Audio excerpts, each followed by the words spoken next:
Right, this is lesson 7. We're going to be looking at residuals in our bivariate data unit. Here we go. So, skills is calculate residuals. So we can either look at doing this with using a class pad or possibly within a table manually. They're quite popular, these questions, so you need to make sure you have a good understanding behind these and how they work. Use residual plots to plot the test for linearity as well. Okay, so we'll talk about that one in a moment.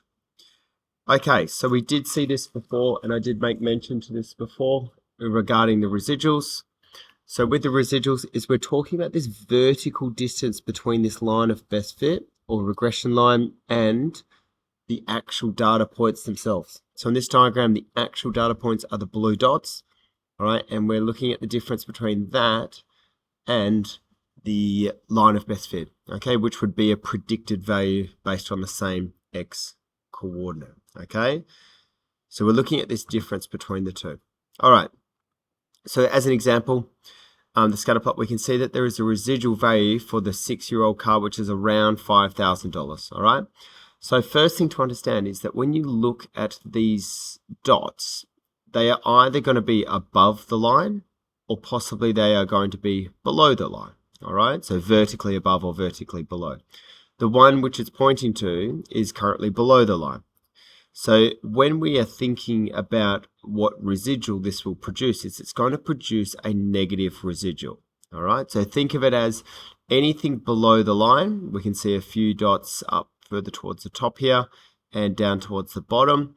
They produce negative residuals or negative numbers, which is perfectly fine.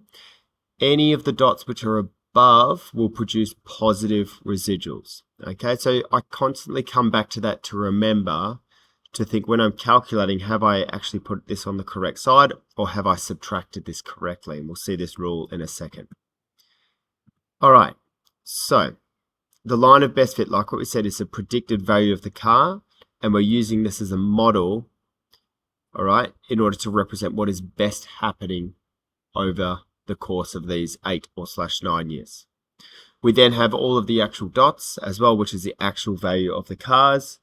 And then, like what we just mentioned, is that we can calculate the residual for each and every single one of these points.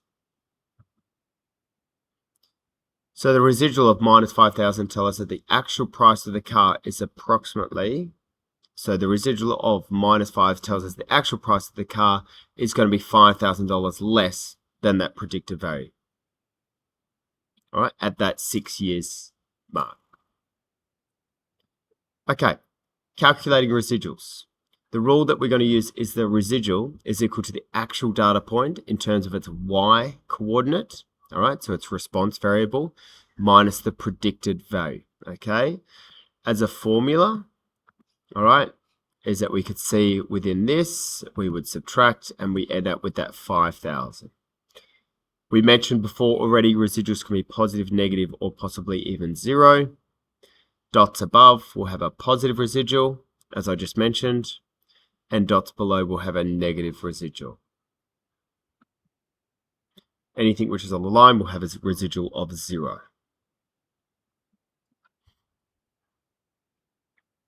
Okay, let's keep going. So, more on calculating the residuals. Okay, this is often written like so. Because we're dealing with the y values, the y itself is the actual y coordinate, and the y with the hat on is the predicted data value. Okay, so that's coming from the line of best fit, all right,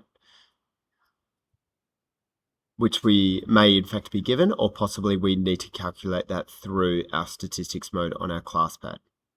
All right, but once you've got it, is that you could then use and substitute the x values to generate any of the predicted values along that line.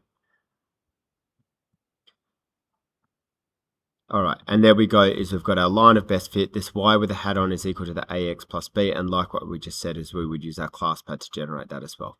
Okay, all right, let's keep going. So here's our example, right, based on the car values once again. We have done this previously. We've calculated this line of best fit. The actual price of a 6-year-old car is $6,500. Calculate the residual when its price y is predicted from its age x using the least squares regression line. So what we're going to do here is we've got the actual price, and now we need to figure out the predicted. So to figure out the predicted is we need to substitute in the x coordinate, or in this case it's the age of the car being 6 years old. And as you can see for x, substituting that in order to get the predicted value. All right. Now following the formula is we're going to be doing the actual minus the predicted to generate the residual. And as we do that is we're going to end up with negative 4,960, which would mean that the dot is in fact below the line of best fit, or where it should be. Okay, let's keep going. Using the residual plots to test for linearity, right? A key assumption to make calculating least squares regression line is that the variables are in fact linear. Sometimes they're not. So the main idea behind this is that we could in fact use a residual plot. And the idea behind the residual plot is to see whether there is in fact a pattern occurring. All right. So with this one here is that we said, well, just by looking at it, the dots seem to be taking a pretty good indicator of a linear line. But the residuals are the giveaway in terms of whether it is in fact a good predictor or not. So here is a pretty big table in terms of the age of the cars and the price, so the actual values, and that was given to us earlier on. We could then use our line of best fit to do a predicted value for every single one of these X values, and that would generate in our third row. Okay, so from that 31,160 over to the 3,580, sorry. When we subtract the actual and the predicted is that we generate the residuals in the last row. So we can see just roughly it goes positive, negative, negative, negative, positive, negative, positive, positive, negative, positive, positive, etc. There's no real pattern in relationship to the residuals as going positives and negatives. So what we would say is we would in fact say that for this graph here, the residual plot, plotting the age on the x-axis against its residual on the y-axis, going both positive and negative. All right, so for this, what we're plotting is we're plotting the x values, so in this first row, and we're plotting each of those against the residual. So that's what a residual plot would be, the x coordinate against the residuals. All right, so you can see here that it's completely random. All right, it's above, below, kind of about the same.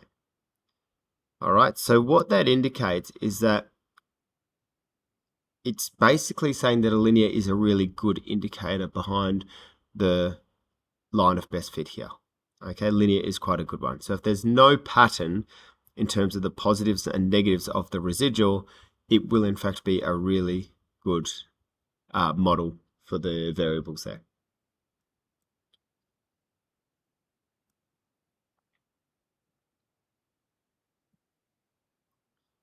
Okay, so like what we just mentioned, whether there is in fact no clear pattern, as I've just said, which means the variables are linearly associated.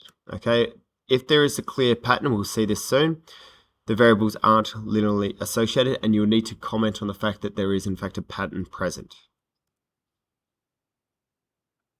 All right, and we'll see this in a model. It may in fact model an exponential or a quadratic or something else like that. Okay. A zigzag like this is not a pattern. All right, so it's kind of going up, down, up, down, up, down all the way through. That's actually not a pattern, so don't think that is. Right, the lack of a clear pattern in the residual plot confirms that the assumption of a linear association between the price of a second-hand car and the price and the age of a second-hand car. All right, why? So with all of this, we can see this is a pretty good fit. And we see the residuals are in fact quite random here.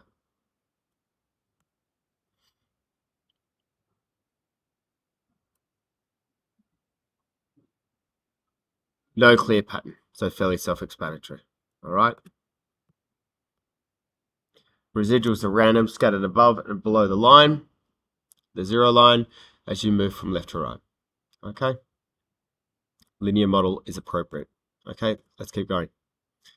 So for this one is we can start to see a linear line trying to model what is quite clearly a quadratic, okay? So the linear is trying to best fit the data, but what we can clearly see is it's not very good. So within each of this is we can start to see a pattern starting to occur. All right, and the pattern should be quite evident in terms of the residuals and being positive, negative, positive. So in relationship to the graph here, you'd see the first part of the graph, we have clearly a whole bunch of negatives. Then we go to a whole bunch of positives. And then we go to a whole bunch of negatives. Okay, so that would be a clear pattern in terms of the residuals.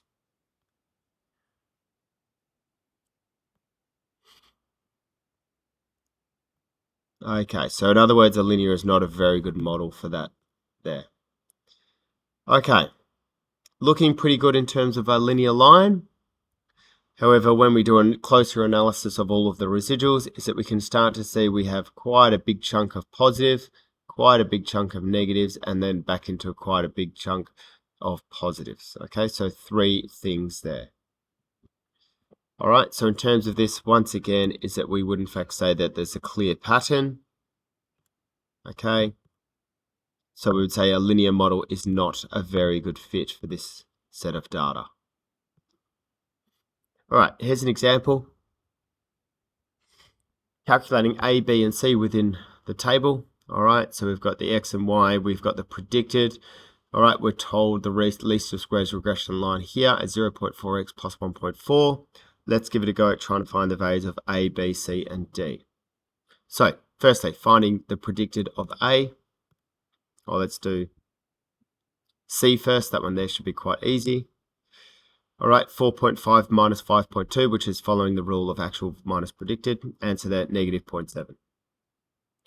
A in this instance, okay, so using the line of best fit, substituting in the x coordinate of 7, okay, so for A here, substituting in the x coordinate of 7 and generating 4.2. Then for last one, B, is that you could do the residual once again to find the actual value of negative 0.2. Okay, 4 minus 4.2, you get your solution. Pretty common question to calculate values within a table. All right, now what we can do, complete the residual plot by adding the last 2 residual values. All right, so that were B and C, adding them to there. So we're going to plot the negative 0.2 and the negative 0.7, and that will correspond to the X value. So X here is 7 and negative 0.2, and as you can see, the red dot is there. All right, and the last one was the 9.5 and our lower value down the bottom there. Use a residual plot to comment on the appropriateness of assuming that time spent practicing and performing levels are linearly associated. There does seem to be a clear pattern in the residuals. Low at the start, okay, so for the first part here, we're low, then high, and then back to low. All right, or negative, positive, negative in terms of the pattern there. So a linear model was not appropriate. Okay, so that is it. All right. With your class pad, get practice in terms of the copying the residuals as well into list 3 as you're going through and doing your stuff in statistics mode. Okay, perfect.